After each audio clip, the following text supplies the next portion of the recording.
Ce n'était plus une question d'argent, mais de survie. La famille a décidé de fuir, mais le quartier ne les a pas laissés partir.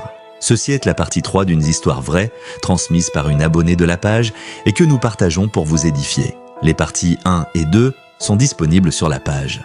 Après l'épisode des rats, la famille a compris que rester dans cette maison, c'était se condamner. Gisèle a décidé de braver les malédictions et de déplacer son commerce. Elle pensait que le problème était lié à leur maison, à leur rue. Elle avait tort. Dès qu'elle a commencé à installer son stand dans un autre quartier, elle a été confrontée à des regards hostiles et des murmures.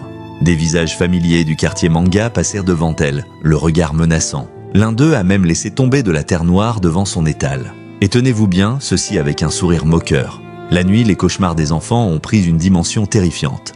Marc se réveillait avec des marques de griffures sur son dos et Alice voyait des ombres ramper sur le plafond.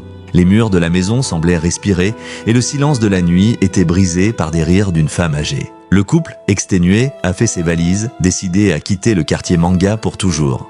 Le fléau ne l'a pas toléré. Alors que Gisèle et Patrick mettaient les derniers sacs dans la camionnette à déménagement, une vieille femme, au regard d'un noir profond, s'est approchée d'eux.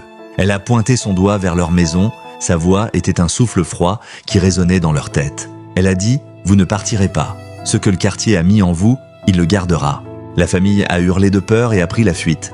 Mais une fois dans le camionnette, ils ont regardé derrière eux et ont vu une ligne de terre noire qui partait de la maison et qui arrivait jusqu'à leur véhicule. En ouvrant un de leurs sacs, ils ont découvert à l'intérieur une poignée de la même terre.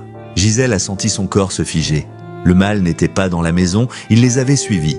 Et ce qui était dans le sac n'était qu'un début. La terre noire se mettait à bouger à l'intérieur, comme si des insectes grouillaient sous la surface. La suite de l'histoire arrive dans la prochaine vidéo. Laissez un like et abonnez-vous pour ne rien rater. Et si vous avez une histoire que vous voulez partager, envoyez-nous un message privé sur TikTok. Ensemble, nous mettrons la lumière sur ces mystères.